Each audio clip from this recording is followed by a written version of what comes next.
si ilmu nih barang yang susah dicarinya, maka mengamalkannya jauh lebih susah. Nah, itu tadi kan belajar ilmu, memaafkan orang lain itu lebih mulia, memberi maaf itu lebih mulia daripada banyak hal-hal baik yang lain. Kenapa? Karena memberi maaf itu menekan amalan, menekan ego. Saya ambil contoh gini, kita duit lagi kagak, tiba-tiba tetangga pulang bawa durian, kan baunya kemana aja? Nyater. Iya. Membalas buyong ya. Lagi lagi yang lagi kagak, lagi pulang. Anak ngomong, bang, durian kok. Kan kita makan durian, 3 malah dia makan durian itu. Yang baunya doang. Iya, jangankan ngirimin, nawarin aja kagak.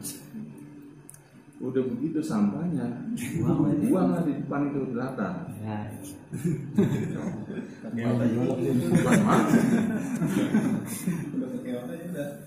Hati yang dipenuhi dengan amarah, dengan hawa nafsu, entar lihatin. Gitu kan gila.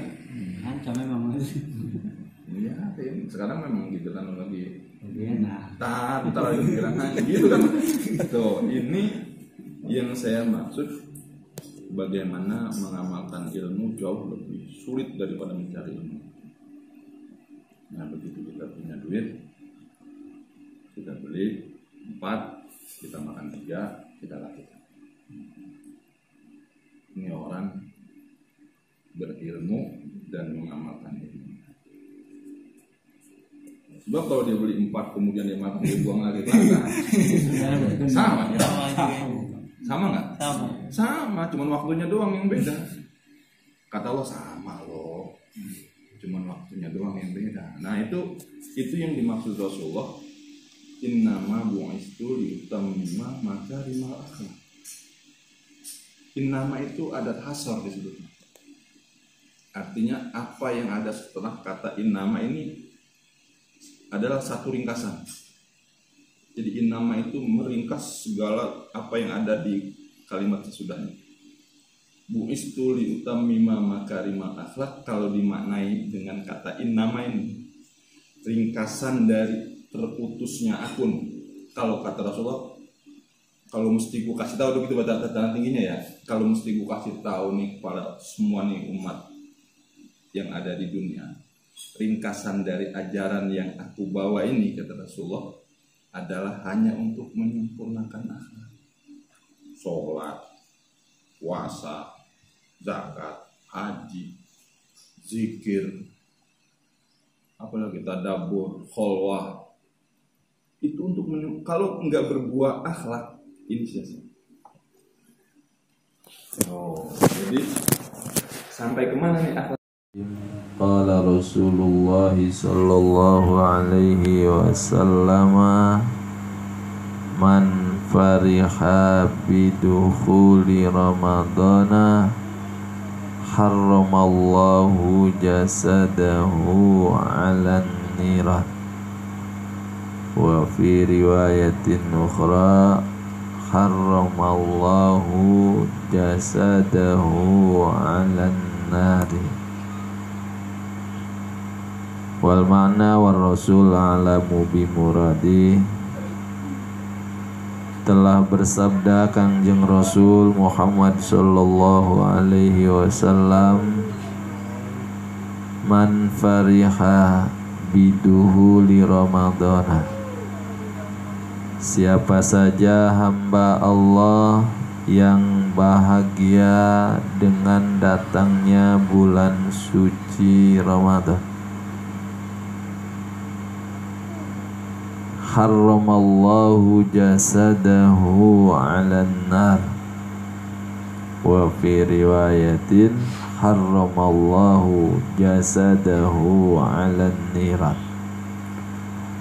Maka Allah haramkan jasadnya tersentuh api neraka. syaratnya hatinya bahagia dengan datangnya bulan suci Ramadan. Waktu saya sampaikan ini di majelis taklim, ada jamaah yang tanya, cukup bahagia saja guru? Iya, karena beliau Rasul katakan begitu. Siapa saja yang hatinya bahagia, hatinya sukacita dengan datangnya bulan suci Ramadan, maka Allah haramkan jasadnya tersentuh api neraka. Kalau kata orang Tanah Tinggi, girang doang, girang doang. Karena memang pada kenyataannya sedikit sekali hamba Allah yang datang bulan suci Ramadan hatinya girang. Sedikit sekali. Ada tapi sedikit. Banyakan masih gitu ya. Masih tidak berbahagia. Ya, masih merasa bahwa Ramadan itu bukan karunia tapi beban. Apa tandanya orang yang bahagia dengan datangnya bulan suci Ramadan? Ketika Ramadan berakhir, maka dia bersedih hati. Ketika mau berpisah dengan Ramadan, dia menangis. Tanggal 29 ya, tanggal 28 itu dia sudah mulai berduka dia dengan berakhirnya Ramadan. Di kehidupan nyata terbalik. Kalau sudah tanggal 28, 29, wah, seneng malah dia. Habis sudah puasa ini ya. Ya, rokok lagi udah boleh ini, ngopi lagi. Ya. Jadi sedikit sekali nih. Sedikit sekali hamba Allah yang ketika datang bulan Ramadan hatinya sukacita. Wah, alhamdulillah. Ada yang suka baca itu Targhib Ramadan itu ya. Suka di masjid-masjid, di majelis talim ya. Marhaban ya syahr Ramadan, itu suka baca. Seperti yang seneng. Padahal kalau pulang ke rumah ditanya, benar ente seneng dengan datangnya bulan suci Ramadan? Jawabnya, tahu gitu ya. Jadi tandanya orang yang sukacita dengan datangnya bulan suci Ramadan, menjelang Ramadan berakhir, dia menangis. Tanggal 28 udah mulai nangis dia ke Allah. Tanggal 29 sudah mulai menangis dia. Karena mau berpisah dengan Ramadan. Di kita pun ada yang nangis tanggal 28, ada juga tanggal 29 nangis. Ya. Tapi bukan karena mau berpisah dengan Ramadan ditanya, kenapa? Balan ini ya, si bingung ya. Ibu-ibu tanggal 28 nangis gitu ya. Oh, suaminya udah senang. Wah, alhamdulillah ya. Istrinya udah jadi istri solihah, mau pisah dengan Ramadan nangis. Padahal bukan itu yang ditangisi istrinya ya. Sampai tanggal 28 kok suaminya gak ngajak-ngajak ke. Nah itu ya. Jadi ada beberapa hamba Allah yang memang sudah naik derajatnya, sudah naik makamnya, sehingga ketika datang bulan suci Ramadan, beliau menerima itu bukan sebagai beban. Puasa bukan sebagai beban yang memberatkan, tapi karunia dan anugerah dari Allah Subhanahu wa ta'ala. Sehingga dari bulan Rajab beliau-beliau sudah berdoa seperti yang diajarkan oleh beliau Rasul. Wa ballighna Ramadan, Allahumma barik lana fi Rajaba wa Sya'bana wa ballighna Ramadan. Ya Allah, berkahi kami di bulan Rajab dan bulan Sya'ban. Berkahi ya Allah, umur kami berkahi, keluarga kami berkahi ya Allah, rizki kami berkahi. Wa ballighna Ramadan, dan sampaikan kami ya Allah ke bulan suci Ramadan. Oh, beliau Rasul itu kangen sekali sama Ramadan. Sehingga baru sampai Rajab umur beliau sudah minta supaya disampaikan ke Ramadan.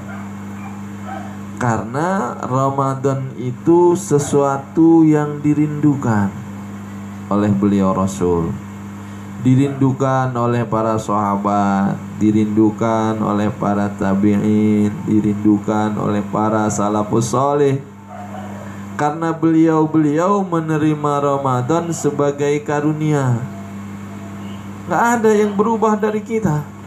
Makan masih makan kita di bulan Ramadan. Makan gak kita di bulan Ramadan?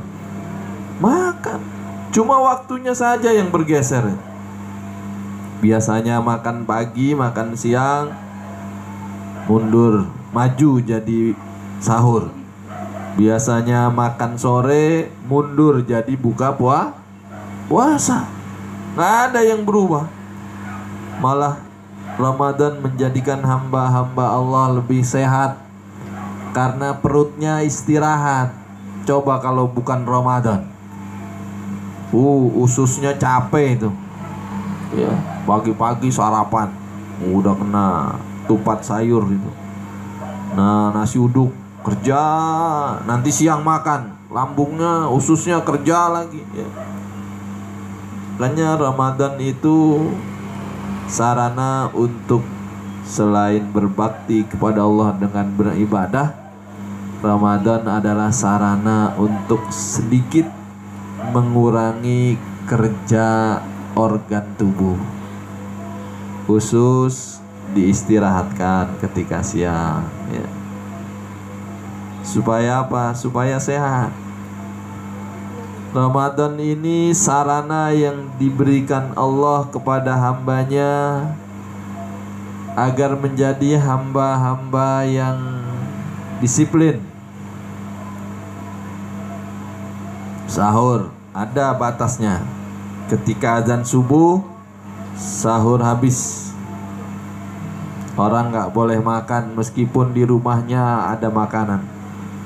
Orang gak boleh minum meskipun di rumahnya ada minuman. Sampai kapan? Sampai datangnya waktu maghrib. Sebelum datang waktu maghrib, makanan dan minuman yang ada di rumah belum boleh dimakan, meskipun makanan dan minuman halal. Puasa mengajarkan disiplin. Karena untuk menjadi hamba yang sukses, seseorang harus disiplin. Ya. Lihat bagaimana Allah menciptakan segala sesuatu dengan ukuran waktu yang tepat. Pagi matahari terbit, kemudian menjelang malam matahari tenggelam. Matahari datang ketika pagi, bulan datang ketika malam. Ini sesuatu yang Allah buat berjalan sesuai dengan aturan yang sudah ditetapkan Allah. Dan ini contoh bagi hamba-hamba Allah bahwa untuk mencapai kebahagiaan, untuk mencapai kesuksesan, orang harus belajar disiplin. Cara Allah mendisiplinkan hambanya, Allah perintahkan puasa 1 bulan Ramadan. Jadi kalau istilah orang sekarang ini, Allah mentraining hambanya 1 bulan. Diajar untuk memperbanyak sholat sunnah. Kan hebat kita di bulan Ramadan, bisa sholat sunnah sampai 23 rakaat. Bisa 1 bulan tarawih 20 rakaat ditambah witir 3 rakaat, 23 rakaat. Belum terhitung qobliyah, ba'diyah, rawatib itu ya. Sanggup. Agar nanti setelah lewat Ramadan, datang Syawal, kebiasaan ini tetap terjaga. Di bulan Ramadan ada orang yang khatam Quran sampai 3 kali khatam dalam 1 bulan. Ada yang 2 kali khatam dalam 1 bulan. Ada yang minimal 1 kali khatam dalam 1 bulan. Idealnya setelah di training selama 1 bulan, kebiasaan ini terbawa ke bulan-bulan sesudah Ramadan. Sehingga Syawal sholat sunnahnya tetap bagus. Kalau biasanya tarawih, maka sekarang diganti dengan tahajud, diganti dengan sholat sunnah taubat ya, dan diganti dengan sholat sunnah yang lain, meneruskan kebiasaan baik yang ada di bulan Ramadan. Kebiasaan tadarus di bulan Ramadan terjaga di bulan-bulan setelah Ramadan. Cuma sayangnya umat beliau Rasul dan hamba Allah ini banyak sholat sunnah hanya di bulan Ramadan. Begitu Ramadannya selesai, maka sholat sunnahnya juga selesai. Baca Al-Quran hebat di bulan Ramadan, tadarus hebat di bulan Ramadan, tapi ketika Ramadan selesai, tadarusnya juga selesai. Kapan baca Quran lagi? Nanti bulan Ramadan lagi. Inna lillahi wa inna ilaihi. Jadi Ramadan adalah sarana yang diberikan Allah kepada hambanya, kepada umat beliau Rasul, agar umat ini berikhtiar menjadi lebih baik lagi. Puasa itu menjadikan yang tidak baik menjadi baik. Dalam kehidupan nyata kita temui kepompong kalau mau jadi kupu-kupu, puasa dulu dia. Ulet bulu itu ya, ulet bulu masuk ke dalam kepompong 21 hari, maka ketika keluar dia tidak lagi jadi ulet bulu tapi berubah jadi kupu-kupu. Lihat, waktu masih jadi ulet bulu, tanya orang, kumpulin 10 orang, tanya seneng gak ngelihat ulet bulu ini? Pasti jawabnya paling tidak 8 dari 10 bilang, oh saya gak suka lihat ulet bulu itu.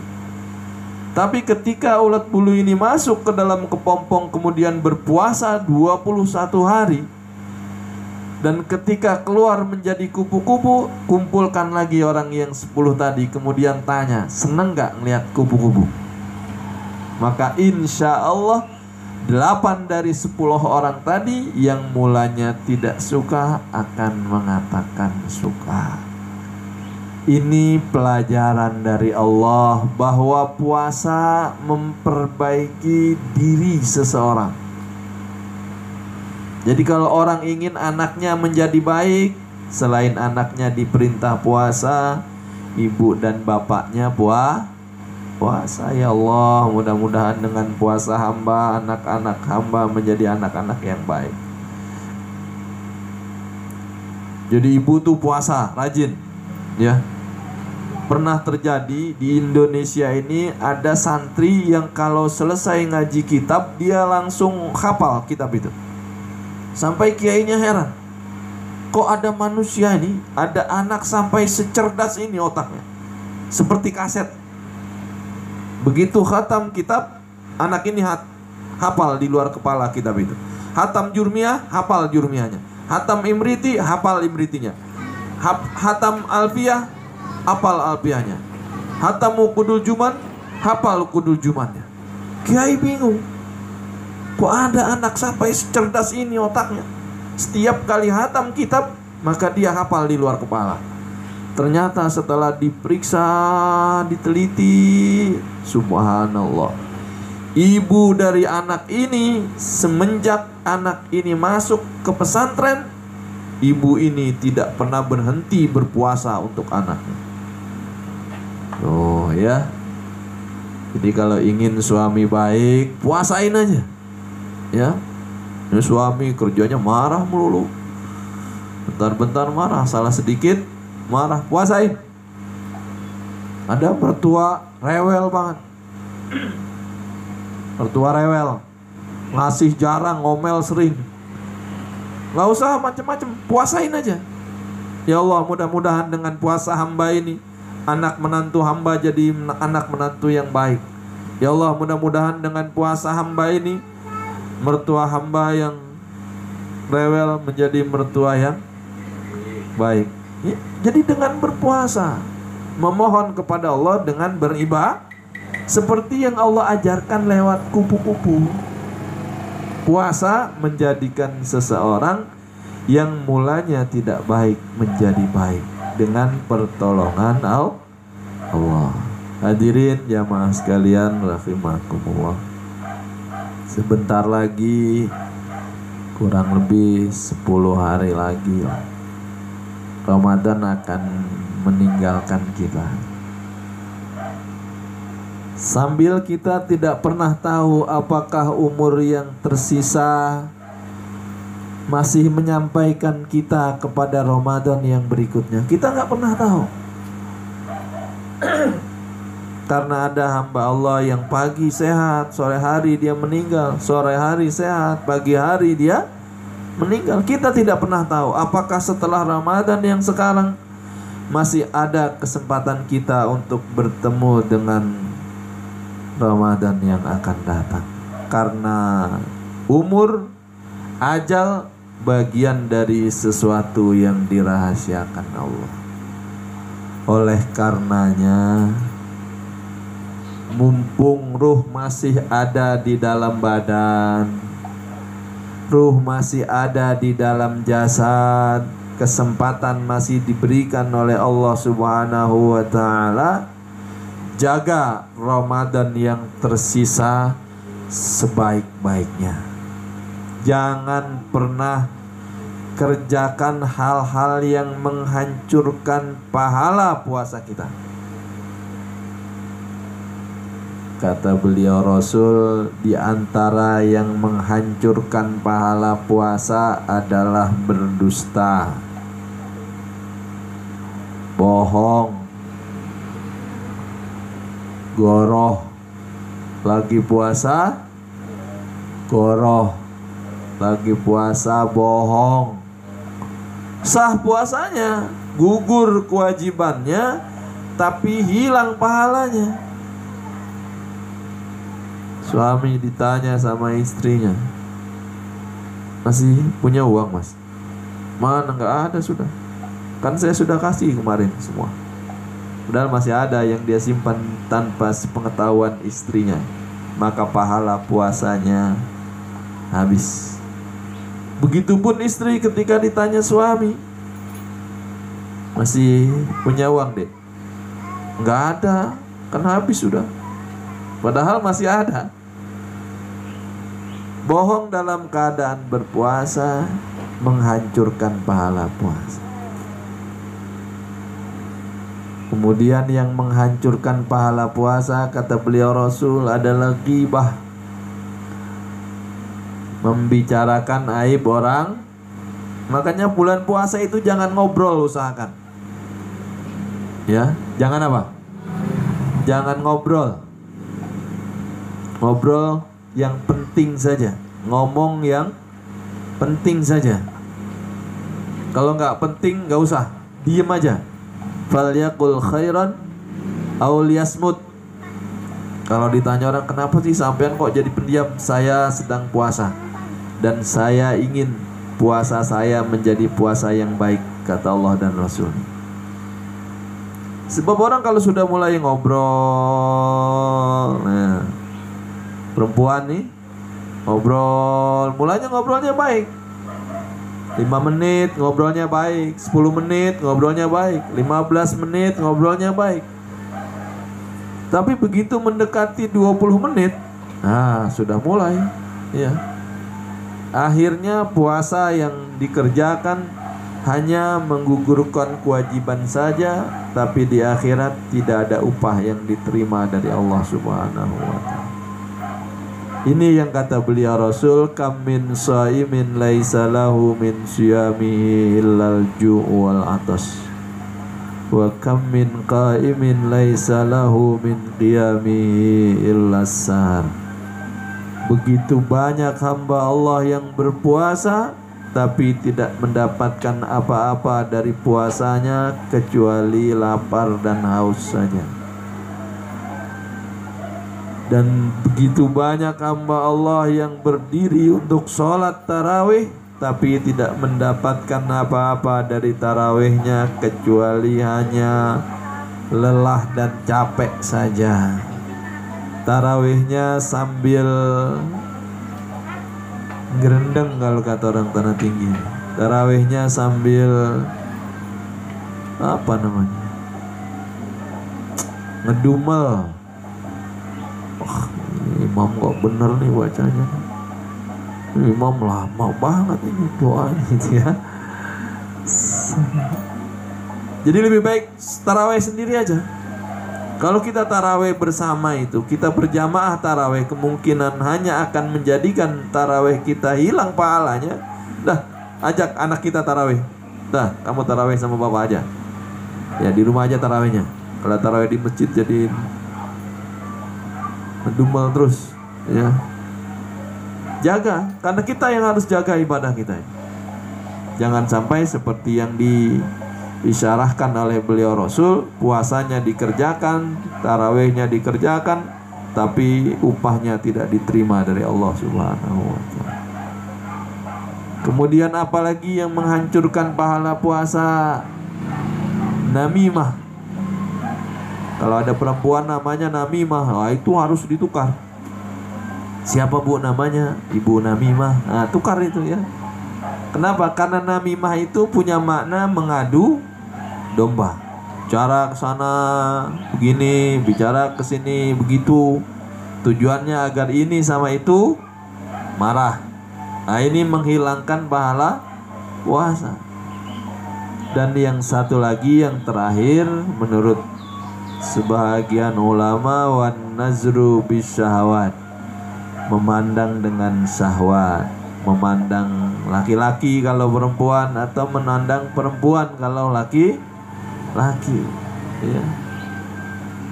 Pandang, ya, cakep banget itu. Kebetulan di pinggir jalan rumahnya, ya, Mas ya. Kalau ada yang lewat di depan, wis, lagi puasa, nggak usah, tutup aja udah ya. Pan tutup, dalam aja udah, tadarus aja sudah. Jadi kita yang harus menjaga puasa kita. Supaya apa? Supaya seperti yang dijanjikan oleh beliau Rasul, lisa'im farhatani. Bagi orang yang berpuasa disediakan 2 kebahagiaan. Farhatun indal iftar. Yang pertama, bahagia ketika menjelang berbuka. Orang yang gak puasa, maghrib gak seneng. Coba yang puasa, makin sore makin seneng, jam 5 seneng, setengah 6 makin senang, jam 6 kurang 20 makin senang, terus aja makin sana makin senang. Karena memang seperti itu. Coba yang nggak puasa, paling pura-pura senang. Ya. Oh, pura-pura senang, takut ketahuan dia nggak puasa, ya, sama istrinya itu jam berapa? Padahal nggak puasa, dia habis makan tadi di luar ya.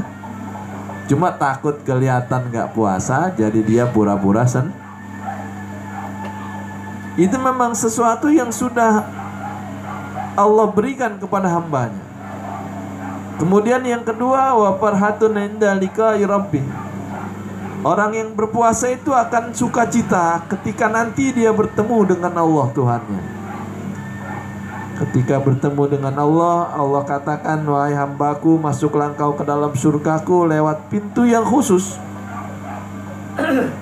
Hamba-hamba Allah yang ketika di dunia rajin berpuasa karena Allah, nanti di akhirat diberikan jalan khusus oleh Allah untuk masuk ke dalam surga, namanya Babur Rayyan.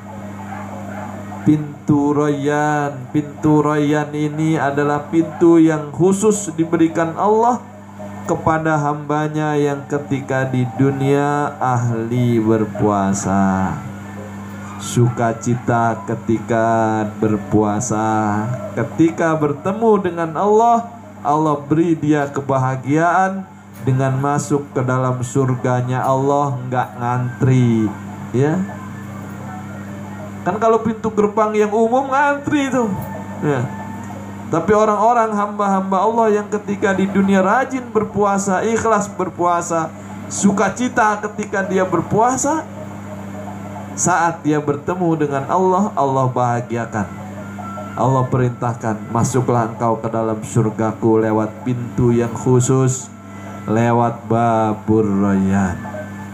Hadirin hadirat jamaah sekalian rahimakumullah, sore ini itu saja yang bisa saya sampaikan. Mudah-mudahan ini bermanfaat bagi saya pribadi dan bermanfaat bagi jamaah sekalian. Mudah-mudahan puasa kita menjadi puasa yang diterima Allah Subhanahu wa ta'ala. Puasa kita menjadi sebab wasilah kita, keluarga kita, kehidupan kita selalu dalam berkah dan ridho Allah Subhanahu wa ta'ala. Itu saja, kurang dan lebihnya mohon maaf. Dan mari kita akhiri dengan pembacaan doa. Kalau ada yang mau bertanya, saya persilakan nanti setelah doa. Bismillah.